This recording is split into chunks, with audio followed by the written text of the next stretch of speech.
Do you buy the idea that free buses would make them faster? No. Why not?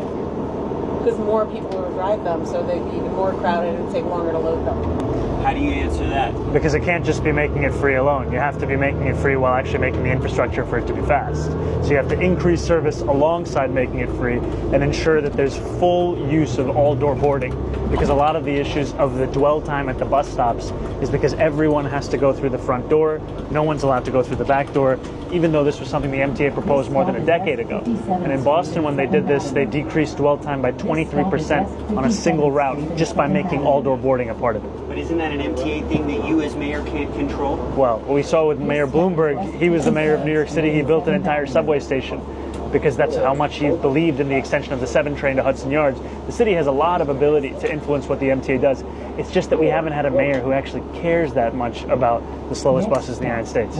A day after his big victory, New York's mayor-elect Zohran Mamdani says he's got a clear mandate and he plans to use it. He's promising affordable housing, rent freezes, and free buses. He's just announced his transition team, but as mayor, his actual powers are limited. So can he really deliver? He wants a 4-year rent freeze on the city's 1 million rent-stabilized flats. But to make that happen, he'll need approval from the city's Rent Guidelines Board. And current mayor Eric Adams could still appoint new members before leaving office to make it harder. He also wants to make public buses free and faster, a plan he says would cost around $630 million a year, though some officials put it closer to $1 billion a year.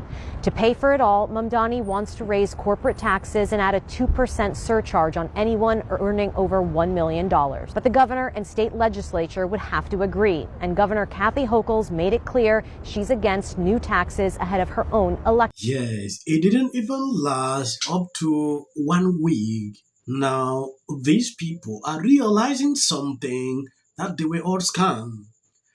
What this guy promised during his campaign, he knows fully well that he will be unable to do it.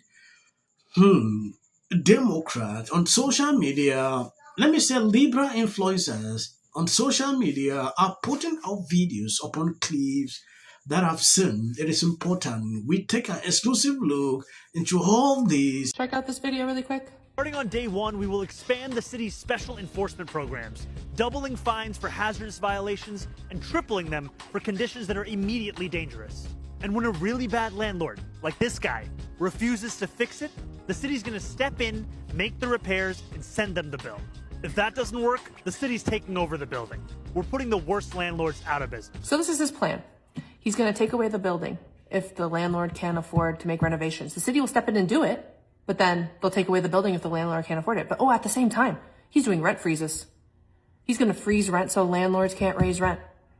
So how are they supposed to pay for it? Like if there's a major problem with the apartment complex, how are they supposed to pay for it? And if they can't afford it, and the only way that they can is to raise rent. But no, he froze the rent. You know, materials are going up, labor is going up. What's going to happen? They'll pay for it, the city. But then, no, if you can't pay me back, I'm going to take away the building. This is a slow, over time, slow transition into government housing. And what does that sound like if the government's going to be owning all these buildings? Communism. Yes, there is something more concerning. Governor Hochul, she made a bigger, a mistake to endorse this guy. Now, there are a lot of things that he said he would do.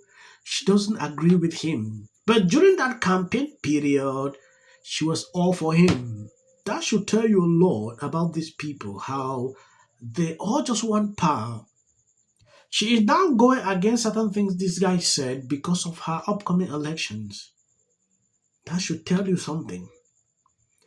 I saw this coming. Democrat can do just to gain power. Now she's suddenly changing her tone. I was shocked when I saw it. I told someone, you see what I was saying? It's crazy, right? His agenda is incredibly ambitious. It is, as he has described it, a democratic socialist agenda. Free childcare, free buses, rent freeze. The list goes on.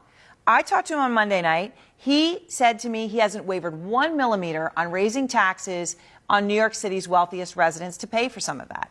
Now, Governor, you have said repeatedly that you would not raise taxes. You said, quote, I've said there's no new income taxes. Do you stand by that promise? Yes. Again, what I find so fascinating is all this conversation about how I'm continuing to lead New York State. I'm the one putting money back in people's pockets and cutting middle-class taxes, as I've done, and finding ways to support child care. These are areas where I'm aligned with Zohran Mamdani. And we'll work on this and build more housing so people can have a roof over their heads. And apparently real socialism hasn't been tried, and I shouldn't be comparing Mamdani's policies to countries like Venezuela, Cuba, or the Soviet Union. Okay, fine then. Let's look at some of Mamdani's promises and compare them to countries that have tried real socialism. Starting with universal healthcare in Canada and the insanely long wait times for care. If you want a referral to see a specialist in Canada, you will be waiting an average of 11 weeks. In the US, the average is only about 4 weeks. If you're in Canada, you're waiting for an average of about 6 months, where in the US, you're only waiting an average of about 6 weeks. I mean, the wait times in Canada are so bad that the government is paying. Yes, there is something I realize with people who voted for this guy. They are not intelligent enough. He sees them like they are dumb.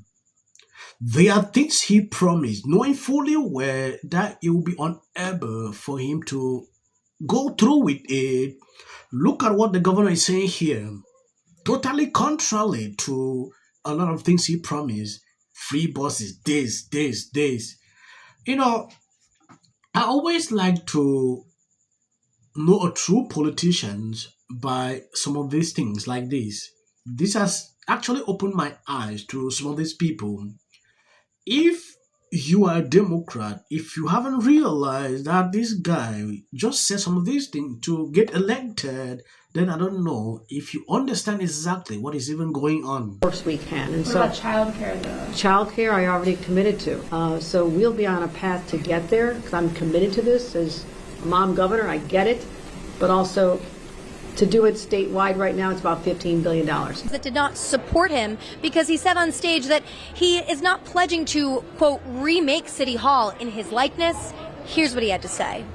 I've said throughout the entirety of this campaign that this is a campaign to bring the struggles of working New Yorkers back to the focus of our politics and to ensure that City Hall is seen as a place that not only recognizes those struggles, but actually delivers on the material needs of those working people. Yes, I believe you heard that.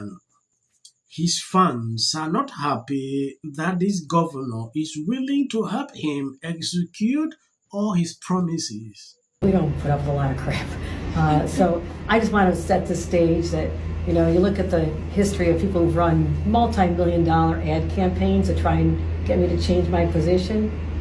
I don't change my position. So I just want to put it out there. I respect people's opinions. I respect the proper place to convey them. And so I've said to people, I hear you. And that was important. But also, there's a time and place. And so that's all on that. No, I've had conversations on this trip, but many conversations, I'd say over the summer and the fall. Walking in front of a crowd of Puerto Ricans and New Yorkers, she was greeted with chants of tax the rich, and she responded, Hear you, but I'm the type of person, the more you push me, the more I'm not going to do what you want. Okay? So a little lesson to all of our friends out there. But She then doubled down in a press conference that she did after that. I don't change my position. So I just want to put it out there. Then she went on CNN and said this. His agenda is incredibly ambitious. It is, as he has described it, a Democratic socialist agenda. Free childcare, free buses, rent freeze. The list goes on. Now, Governor, you have said repeatedly that you would not raise taxes. You said, quote, I've said there's no new income taxes. Do you stand by that promise? Yes. The affordability crisis in New York City and the New York State. But privately, you're going to block them the entire way. Let's wait. I think I'm going to end here. God bless you. Please share the video. And as of the short clips, that is for the YT algorithm. Ah, Mamdani! Dios me libre! Oh my God! This is comunista! This is socialista comunista! Good morning, New York City. Remember how I told you a few months ago to stop sending us money? You can start again. He has been a master, and frankly, he could do a master class for all Democrats. This has nothing to do with the midterms. What it taught us is that the Democratic Party is a big tent party. That? I mean, these are off-year elections in blue states, and I was expecting Democrats to win. They run California. New York City is a liberal city. It's easy to overread this. I wouldn't overread it. Virginia, in particular, has never been a great bellwether. And by extension, it voted overwhelmingly for Donald Trump, who is not a moderate president. 3 times. 3 times. This let me know one thing. This ain't got nothing to do with color. This ain't got nothing to do with color. It's either God's side or Satan's side. And that was my first instinct to have more Republicans on the show, but they don't want to come on. They're scared of us. It's like history. Point when I say I'm not going to be apocalyptic. He even gets an off. If the Democrats because how many times do somebody asks 4.